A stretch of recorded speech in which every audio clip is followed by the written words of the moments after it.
Sahabat-sahabat sekalian, ada 7 tangisan yang dibolehkan di dalam Islam.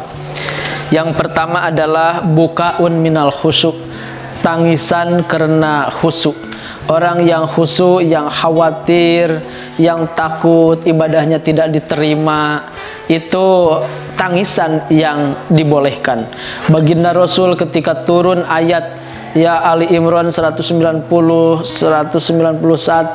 itu menangis ya dengan tangisan yang luar biasa, saking khusyuknya baginda Rasul. Ketika ayat itu turun, inna fi khalqis samawati wal ardi wa ikhtilafil laili wan nahari la ayatil liulil albab alladzina yadhkurunallaha qiyaman wa qu'udan wa ala junubihim wa yatafakkaruna fi khalqis samawati wal ardh rabbana ma khalaqta hadza batila ila akhirih. Rasul menangis ya, terseduh-seduh berurai air mata. Jadi nangis karena khusyuk itu dibolehkan. Yang nomor kedua ada bukaun minat tadabbur. Jadi tangisan karena mentadaburi. Mentadabur itu memikir-mikir ya ciptaan Allah, memikir-mikir ayat-ayat Allah. Ayat itu kan ada 2, ada yang tertulis Al-Quran, ada yang ayat alam semesta ini. Jadi ada yang tersurat Al-Quran, ada yang tersirat, yaitu alam semesta ini. Maka ketika mentadaburi alam, mentadaburi ayat Al-Quran, itu menangis, maka tangisan itu dibolehkan. Di surah Al-Maidah 83 disampaikan, wa idza sami'u ma unzila ila rasul tara ayunuhum tafidu minad dam'i, yang artinya ketika mendengar mereka ma'unzila, apa yang telah diturunkan ila rasul, kepada rasul, yaitu Al-Quran, apa? Taro, terlihat ayunuhu, mata-mata mereka, tapi duminad dam'i, bercucuran air mata. Jadi mentadaburi Al-Quran, mentadaburi alam sampai mencucurkan air mata itu dibolehkan. Yang nomor ketiga adalah bukaun minat taubah. Ya, menangis karena taubat, menyesali atas dosa yang telah diperbuat, berakhir dengan taubat, dan menangis di pertaubatan itu adalah sesuatu yang dianjurkan. Ini ada di surah Az-Zumar ayat 53. Qul ya ibadi alladina asrafu ala anfusihim la taqnatu min rahmatillah innallaha yaghfirud dzunuba jami'a. Jadi di ayat itu jangan putus asa, masih ada jalan taubat kepada Allah, maka menangislah dalam taubat itu, karena tangisan dalam taubat adalah tangisan yang diperbolehkan. Selanjutnya yang nomor keempat, bukaun minas syukri, tangisan karena syukur. Baginda Rasul di setiap sujud menangis, di setiap ruku menangis. Maka Aisyah bertanya, ya Rasulullah, bukankah engkau sudah dijamin masuk surga, diharamkan masuk neraka, tapi kenapa tangisan engkau begitu mengharu biru? Maka kata baginda Nabi, afala akuna minasyakirin, apakah tidak boleh aku menjadi orang yang syukur? Ya, afala akuna minasyakirin, apakah tidak boleh aku menjadi orang yang bersyukur? Jadi tangisan karena syukur kepada Allah itu tangisan yang dibolehkan.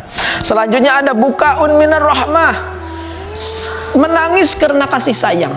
Ketika melihat ada kakek-kakek yang jualan, memikul ya coet misalnya, ya coet batu yang begitu berat, itu udah sepuh, kemana itu anak-anaknya gitu, terus sampai kita terenyuh menangis, itu dibolehkan.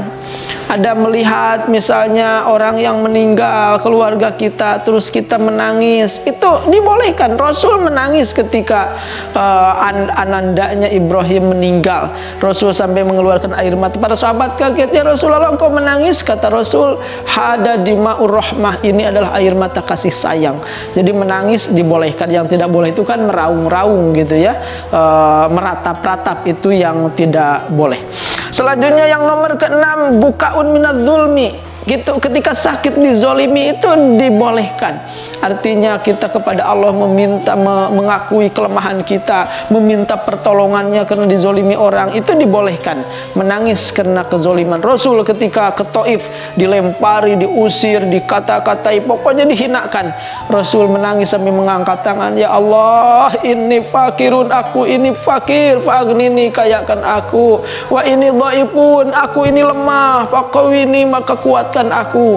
Ketika itu datang malaikat Jibril untuk membalas ya apa yang diperlakukan oleh penduduk Taif, tapi Nabi malah berdoa, Allahumma hdi qaumi fa innahum la ya'lamun. Ya Allah, beri hidayah kaumku karena mereka tidak tahu. Jadi baginda Rasul menangis ya karena dizolimi orang dan minta kekuatan kepada Allah, minta perlindungan kepada Allah, minta kesabaran, keistiqomahan. Tapi juga Rasul tidak mau balas dendam, malah mendoakan orang yang menzoliminya. Jadi bukaun minadz zulmi, ya menangis karena dizolimi orang sebagai kita merendahkan di hadapan Allah, itu dibolehkan. Dan yang terakhir, yang nangis boleh itu bukaun minal ghiyab, menangis karena kehilangan orang-orang terdekat, itu dibolehkan. Nabi menangis ketika Khadijah meninggal, Nabi menangis ketika anandanya meninggal. Itu sesuatu yang manusiawi, sangat manusiawi. Tidak boleh kita harus dilawan dengan pura-pura hebat, pura-pura kuat. Ya menangis saja, yang penting tidak meratap gitu. Yang tidak boleh itu niyahah. Niyah itu meratap. Kalau sekedar menangis, mengucurkan air mata, menunjukkan ekspresi kesedihan, itu sangat manusiawi dan dibolehkan. Mudah-mudahan 7 tangisan ini jadi keilmuan bagi kita, bermanfaat. Wallahu a'lam bishawab. Assalamualaikum warahmatullahi wabarakatuh.